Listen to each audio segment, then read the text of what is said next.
Hello दोस्तों, आप सभी का हमारे YouTube चैनल पर स्वागत है। आपने अभी तक चैनल को सब्सक्राइब नहीं किया है तो चैनल को सब्सक्राइब कर लें और वीडियो को लाइक और शेयर करना ना भूलें। वीडियो को शुरू से लेकर अंत तक जरूर देखें। चलिए दोस्तों, क्वेश्चन की तरफ चलते हैं। Question number 1। गिलफोर्ड ने संवेगों की श्रेणियां बताई है।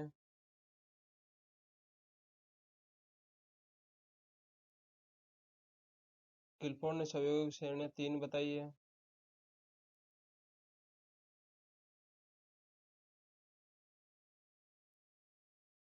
क्रोध संवेग की तीव्रता किस अवस्था में अधिक होती है? क्रोध संवेग की अधिक तीव्रता उत्तर अवस्था में होती है।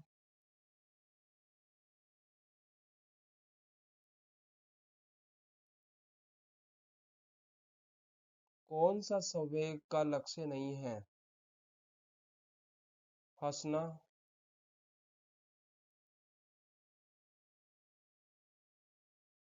अगला क्वेश्चन है दोस्तों, सभी संवेग बच्चे में विकसित हो जाते हैं 2 वर्ष तक।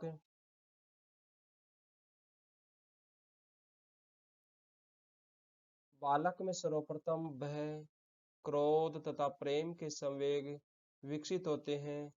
कथन है। यह कथन वाटसन का है।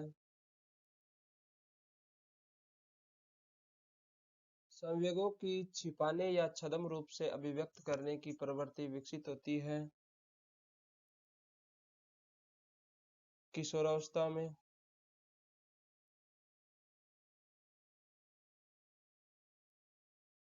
व्यक्तिगत विकास सिर, हृदय और हाथ के द्वारा होता है। यह तर्क किस शिक्षा दार्शनिक का है? पेस्टोलॉजी का।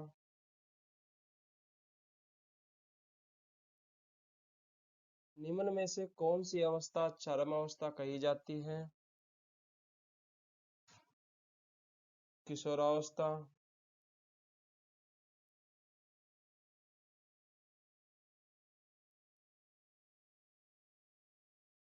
कौन सा संवेग नवजात शिशु में होते हैं? उपयुक्त सभी भय, क्रोध, प्रेम, ये सभी नवजात शिशु में होते हैं। बाल विकास का वैज्ञानिक विवरण किसने दिया था? पेस्टोलॉजी ने।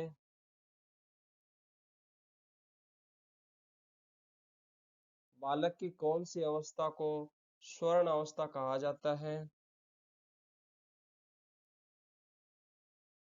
किशोरावस्था को। किस उम्र में बालक को विकास के सामाजिक मूल्य की जानकारी होती है? 6 वर्ष की उम्र तक की उम्र में। एक बालक की वास्तविक आयु 15 वर्ष है तथा मानसिक आयु 21 वर्ष है तो उसकी बुद्धि लब्धि होगी।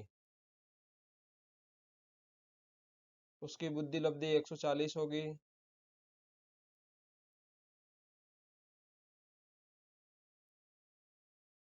तो अगला क्वेश्चन है, एक व्यक्ति जिसका आईक्यू बुद्धि लब्धि 60 है उसे किस श्रेणी में रखेंगे?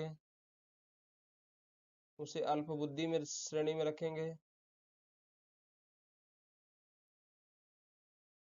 प्रतिभावान का आईक्यू होता है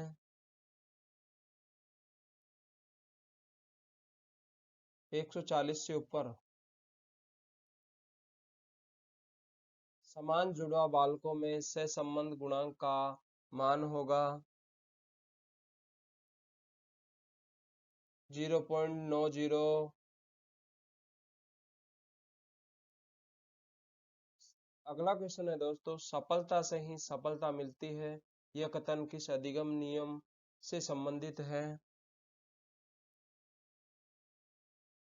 प्रभाव का नियम से। जानबूझकर सीखे गए प्रयोजन बन जाते हैं आदत।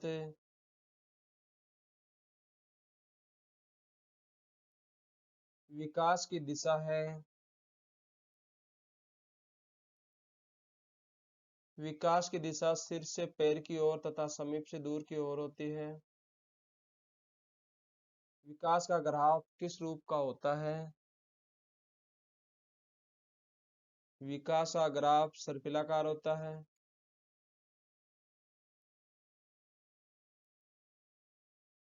शास्त्रीयवाद नामक मनोवैज्ञानिक संप्रदाय का जनक कौन माना जाता है? प्लेटो को, सॉरी, जॉन लॉक है। अगला क्वेश्चन है, एक बालक जिसका आईक्यू 130 से अधिक है वह विद्यार्थी कहा जाता है? प्रखर बुद्धि वाला बालक है।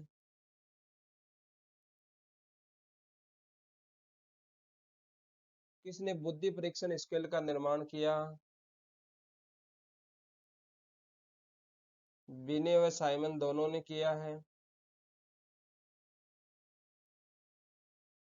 किस मनोवैज्ञानिक ने बिने साइमन के परीक्षण स्केल को स्टैनफोर्ड बिने स्कूल में रूपांतरित किया?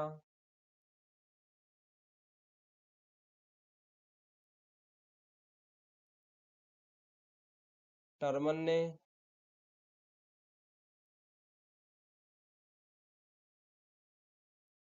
निम्न में से कौन सी बुद्धि परीक्षा व्यक्तिक क्रियात्मक परीक्षा है? पोर्टियस बुलबुलैया।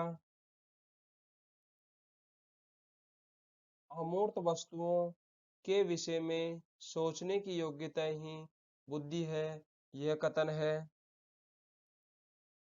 हल्का है।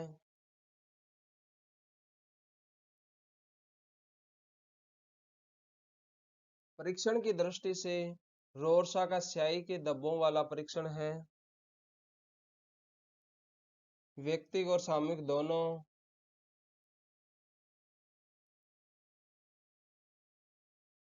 अगला क्वेश्चन है दोस्तों, अंतस चेतनाभि बोधन परीक्षण को प्रकाशित किया? मार्गन व मर्रे ने।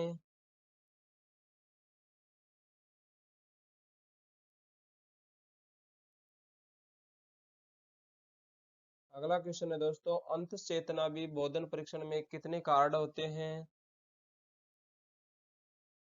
30 कार्ड होते हैं। अगला क्वेश्चन है, जालोटा ने परीक्षण दिया?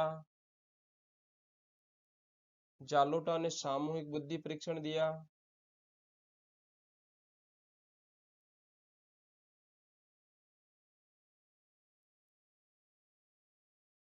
एक बालक की बुद्धि लब्धि 85 है तो वह बालक है? मंद बुद्धि बालक है। सर्वप्रथम प्रयोगशाला की स्थापना कब, कहाँ व किसके द्वारा की गई? 1879 में लिप्जिंग में नामक स्थान पर बुंट द्वारा की गई।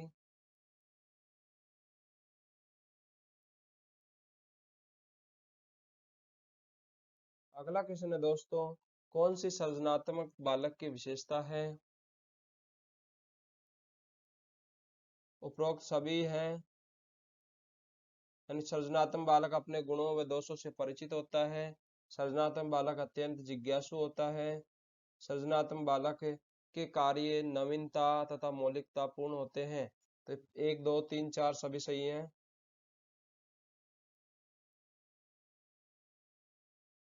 अगला क्वेश्चन है, पिछड़ा बालक है वह है जो अध्ययन के मध्यकाल में 107 वर्ष के निकट अपनी कक्षा का कार्य जो अपनी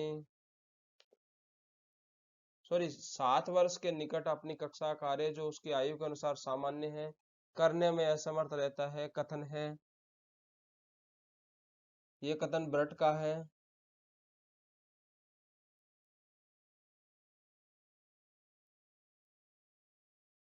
व्यक्ति इतिहास विधि का प्रयोग किया जाता है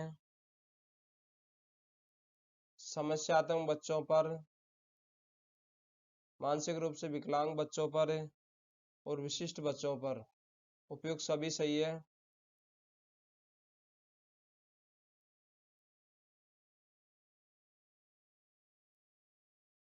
एक समूह के सदस्यों में समूह के औसत से मानसिक या शारीरिक विशेषताओं में भिन्नता या विचलन व्यक्तिगत विभिन्नताएं हैं। यह कथन है, यह कथन जेम्स डेवर का है।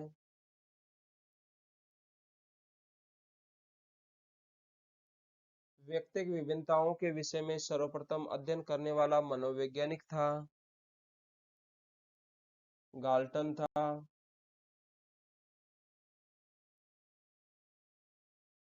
एक व्यक्ति लकड़ी से मनचाही कलात्मक वस्तु बना सकता है। चित्रकार मनचाहे रंगों से चित्र की सजीवता प्रकट कर सकता है। इसी प्रकार मूर्तिकार एवं वास्तुविद भी अपनी अपनी कलाओं की छाप छोड़ते हैं। यही तो सृजनात्मकता है। उपरोक्त कथन है, उपरोक्त कथन विनय का है।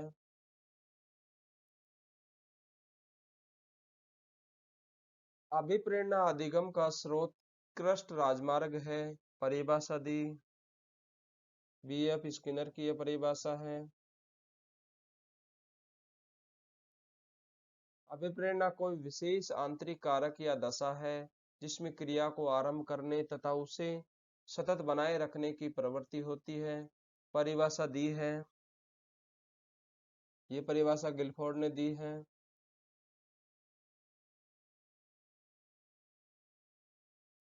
सीखने का हृदय, सीखने का स्वर्ण पथ कहा गया है। अभिप्रेरणा को कहा गया है।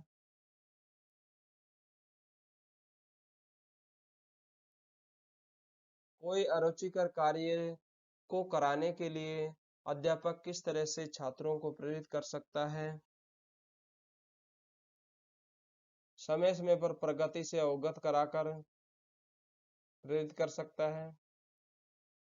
कौन सा अभिप्रेरित करने हेतु उचित नहीं है? दंड का प्रयोग उचित नहीं है। कौन सा अभिप्रेरणा का आंतरिक स्रोत नहीं है?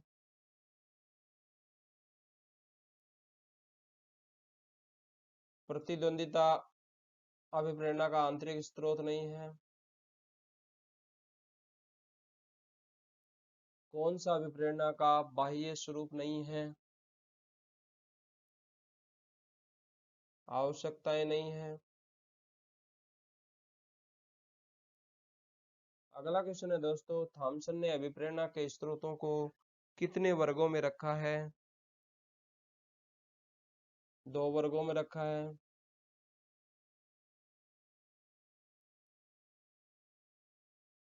स्वाभाविक, आंतरिक, प्राकृतिक प्रेरक है, अनुकरण है।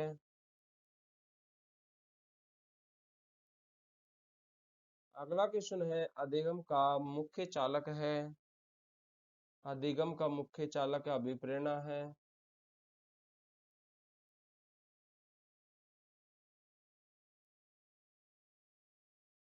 अधिगम की सफलता का मुख्य आधार है लक्ष्य प्राप्ति की उत्कृष्ट इच्छा।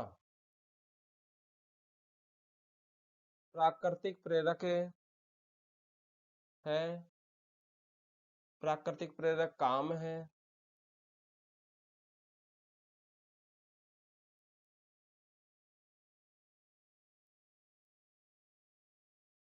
दोस्तों अभी तक आपने अभी हमारे चैनल को सब्सक्राइब नहीं किया है तो चैनल को सब्सक्राइब कर लें, और आपको वीडियो अच्छी लगी हो तो वीडियो को लाइक और शेयर करना ना भूलें, और आप अपने सुझाव हमें कमेंट बॉक्स में लिखकर भी भेज सकते हैं। धन्यवाद।